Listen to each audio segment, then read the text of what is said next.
Hello everyone, welcome back. मैं Joginder Kumar. In this video, we detail about the types of fatty acid. That the type of fatty acid यानी fatty acid जो है वो example है किसका, simple lipid का. इसलिए मैंने हेडिंग में ही अभी सिंपल लिपिड लिखा रखा है. और दूसरा कि यहाँ पे फैटी एसिड का जो क्या बोलते हैं आप, अनसेचुरेटेड जो फैटी एसिड है, इससे क्वेश्चन पूछा गया है. जो आपका सन 2012 का जो क्वेश्चन है वहाँ पे इसके बारे में आप डिटेल कर सकते हो. 12 में आपको कुछ लैंग्वेज टाइप से क्वेश्चन दे रखा था, थ्योरेटिकल टाइप से, तो आप वहाँ से इसके बारे में और अच्छे से समझ सकते हो. तो हम वो देखते हैं क्या है. ओके, तो टाइप्स ऑफ फैटी एसिड यानी एग्जाम्पल है सिंपल लिपिड का, एक एग्जाम्पल है फैट्स.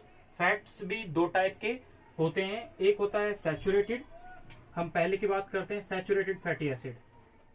सैचुरेटेड फैटी एसिड, अब सबको पता है कि सैचुरेटेड फैटी एसिड कौन से होते हैं. तो सैचुरेटेड फैटी एसिड वो होते हैं जिनमें सिंगल बॉन्ड पाया जाता है. Single bond present in between carbon atom. जितने भी कार्बन मोलिक्यूल एटम्स होते हैं उनके बीच में कौन सा बॉन्ड पाया जाता है, सिंगल बॉन्ड. उनको क्या बोलता है, सैचुरेटेड. जैसे आपने अभी थोड़ी देर पहले देखा था कि जहां आपने ग्लिसरॉल बनाया तो ग्लिसरॉल में कहीं पे भी डबल बॉन्ड नहीं था, इसलिए ग्लिसरॉल को बोला गया था सैचुरेटेड फैटी एसिड. ओके, और ये क्वेश्चन आपको पूछा जा चुका है, लास्ट सन 2016 का क्वेश्चन रहा है, इसलिए आप इस चीज को याद रखें. और 13 का भी क्वेश्चन रहा है कि सैचुरेटेड फैटी एसिड कौन से होते हैं. तो सैचुरेटेड फैटी एसिड में single bond present in between carbon atom, first. और सेकंड, इसके लिए इंपॉर्टेंट लाइन ये होती है कि ये जितने भी क्या बोलते हैं सैचुरेटेड फैटी एसिड होते हैं, ये एक्चुअली ओरिजिन इन एनिमल होते हैं. ये जो फैट्स होते हैं यानी सैचुरेटेड फैटी एसिड जो होते हैं ओरिजिन इन एनिमल होते हैं. इसके दो एग्जाम्पल हैं. ये एग्जाम्पल याद रखना है आपको. सन 2012 में पीएमटी में पूछा जा चुका है. पीएमटी के मेंस के एग्जाम में ये क्वेश्चन आया था जिसमें पूछा गया था कि पाल्मिटिक एसिड जो होता है, कौन, पाल्मिटिक एसिड, ये कितने कार्बन एटम होता है. तो वहां पे लिख रखा था C18, जो आपको स्क्रीन पे दिख रहा होगा. उस स्क्रीन पे आप देखो कि पाल्मिटिक एसिड का जो कार्बन है वो लैंग्वेज में क्या दे रखा है. तो यहाँ पे क्वेश्चन था कि that is A 16 carbon atom. यानी आप इसी पी को उल्टा कर दो तो आपको कुछ 6 टाइप का जो मॉलिक्यूल बनता है, इसी को मैं उल्टा कर देता हूँ, ये 6 बन जाएगा. इसलिए आप याद रखना कि 16 कार्बन एटम जो होता है वो पाल्मिटिक एसिड. इसका second example, the another important example, that is stearic acid. Stearic acid, the stearic acid is a 18 carbon atom. ये 18 है, यानी वही एस को जब आप दोनों एंड को ऐसे ऐड करोगे तब जाके 8 बनेगा. तो आप इस चीज का था कि सैचुरेटेड फैटी एसिड के दो एग्जांपल है, that is a single bond present in between. तो इन सबों के बीच में कौन से बॉन्ड होते हैं, सिंगल बॉन्ड प्रेजेंट होते हैं. और दूसरा इनके अंदर कार्बन नंबर कितना है, दैट्स इंपॉर्टेंट फॉर पीएमटी. तो ये 2012 का मेंस का क्वेश्चन है, इस चीज को आप याद रखें. ओके, दूसरा हम यहाँ पे बात करते हैं सैचुरेटेड फैटी एसिड के बारे में. तो सैचुरेटेड फैटी एसिड कौन से होते हैं, सॉरी अनसैचुरेटेड फैटी एसिड के बारे में. तो अनसैचुरेटेड कौन से होते हैं, थोड़ा उनके बारे में देख लेते हैं. सेम इसी का जस्ट वाइस वर्सा होगा. ओके, तो उसमें एक इसमें लिखा हुआ है कुछ इंपॉर्टेंट, इसके बारे में एक वो लाइन देख लेते हैं. Second type, that is a unsaturated fatty acid. तो अनसैचुरेटेड फैटी एसिड कौन से होते हैं, यानी वो fatty acid those have double और triple bond in between carbon atom. जितने भी कार्बन एटम्स होते हैं उनके बीच में कौन सा बॉन्ड पाया जाएगा, डबल या ट्रिपल बॉन्ड पाया जाता है. वो वाले फैटी एसिड कौन से होते हैं, अनसैचुरेटेड फैटी एसिड होते हैं. यानी ये जो एग्जांपल होते हैं दीज अनसैचुरेटेड, यानी अगर आप fats are esterified to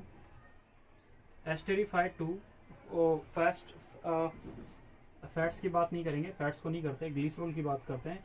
glycerol are esterified to form oil. यानी आप ग्लिसरॉल को जब एस्टेरिफाइड करते हैं तब जाके किसका फॉर्मेशन होता है, ऑयल का फॉर्मेशन होता है. इसके कुछ एग्जांपल है, वो इंपॉर्टेंट नहीं है, ये वाले जो भी लिख रहा हूं ये इंपॉर्टेंट नहीं है. ओके, ये एग्जांपल नहीं है, ये कोई लाइन है. एग्जांपल जैसे आपको पता है सनफ्लावर ऑयल जो होता है, सैप फ्लावर ऑयल हो गया, या फिर सेसम जिसको आप बोलते हो, आपके लिए वो बोलते हैं ना तिल, जो तिल होते हैं उस तिल का जो ऑयल होता है वो भी क्या है, एक अनसैचुरेटेड फैटी एसिड होता है, और एक क्या होता है, सैचुरेटेड फैटी एसिड होता है। तो ये तीन जो एग्जांपल आपने अनसैचुरेटेड के अंदर पढ़े, that's not most important, but इससे अगले जो एग्जांपल हैं जो आपसे हमेशा पूछे जाएंगे और पीएमटी के फेवरेट क्वेश्चन है, उनके बारे में आप याद रखना है। तो मैं उनके बारे में लिख रहा हूँ, वो चार हैं, वो चारों में से हम एक एक के बारे में बात करते हैं। तो मैं यहाँ पे हेडिंग लिख रहा हूँ एक, that is your unsaturated fatty acid, पहला। दूसरा, नंबर ऑफ डबल बॉन्ड, ये क्वेश्चन है पीएमटी का, नंबर ऑफ डबल बॉन्ड और नंबर ऑफ कार्बन एटम, ये तीसरा क्वेश्चन। तो देखो पहला क्या, पहला क्वेश्चन तो इससे ये पूछा जाता है अनसैचुरेटेड फैटी एसिड से कि अनसैचुरेटेड फैटी एसिड के और कौन कौन से एग्जांपल हैं, तो हम उनके बारे में बात करते हैं। यहाँ पे पहला जो है वो है oleic acid, oleic acid, okay. दूसरा बी की बात करते हैं, वो है आपका लिनोलेइक एसिड। सी की बात करते हैं, वो है लिनोलेनिक एसिड। फोर्थ डी की बात करते हैं, that is your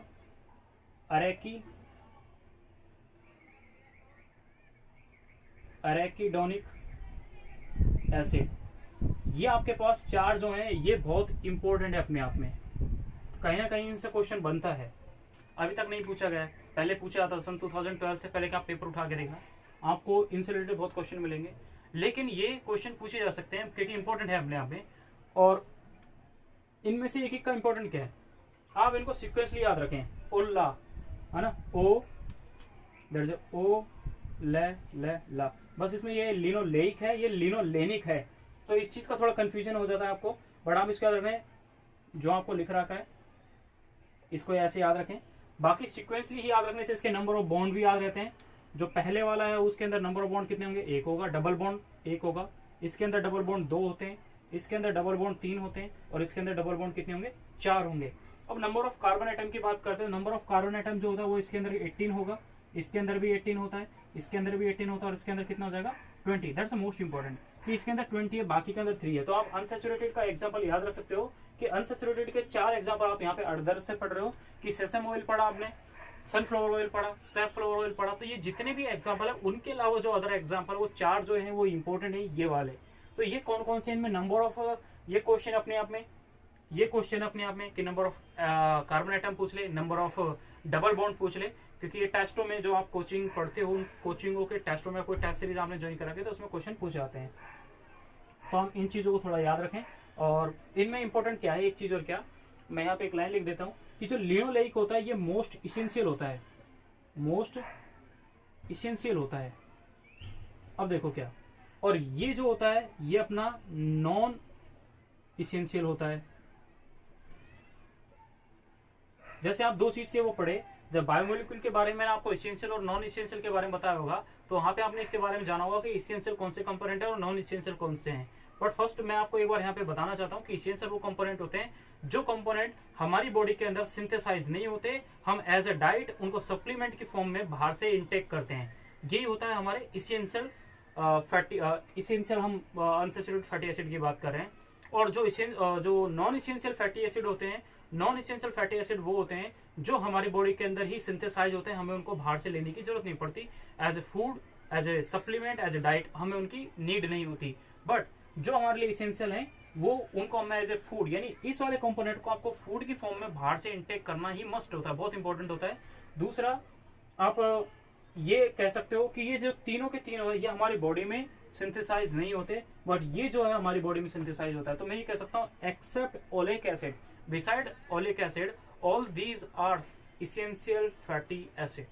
These all three are essential fatty acid, and this one is a non-essential fatty acid. So these will be formed, these will be not formed in our body, they will be taken as a diet, okay, and supplemented as a diet. तो इस चीज के बारे में आप याद रखें कि कौन सा क्वेश्चन आपसे ये इससे बारे में पूछा गया है। दूसरा, अगर हम ये बोलते हैं कि अगर हम इन एलिमेंट्स को, अगर एसेंशियल फैटी एसिड को अगर हम अपनी बॉडी में नहीं लेते अगर हम इसेंशियल फैटी एसिड को नई फूड के फॉर्म में अगर इनटेक करते तो हमें एक डिजीज हो जाती है, दैट इज कॉल्ड फॉलिकुलर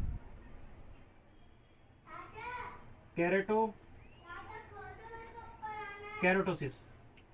यानी यहाँ पे एक डिजीज हो जाती है जिसके बारे में आपको याद रखना है, जिसका नाम है पूरा ये फॉलिकुलर हाइपर केराटोसिस। तो ये पूरी एक डिजीज हो जाती है, ये स्किन रिलेटेड डिजीज होती है, जिसके बारे में आपको याद रखना है कि अगर इन तीनों एलिमेंट्स की कमी हो जाएगा हमारी बॉडी में तो एक डिजीज, एक स्किन डिसऑर्डर होता है। ये एक्चुअली है क्या, ये एक स्किन डिसऑर्डर है, स्किन डिसऑर्डर है, और उसको क्या बोला जाता है, फॉलिकुलर हाइपर केराटोसिस, जो हमारे स्किन से रिलेटेड डिजीज होती है। तो इस चीज के बारे में आप याद रखें। ये आपका सिंपल के अंदर फैटी एसिड हमने कंप्लीट कर लिया है। और अगर आपका कोई डाउट है इस वीडियो के अंदर या फिर कोई कमेंट है, कमेंट बॉक्स में हम मुझसे पूछ सकते हैं। And thank you for watching video. हमसे अपडेट रहें, क्योंकि हम अगर और वीडियो बनाएंगे तो आपके लिए ही बनाएंगे। And thank you.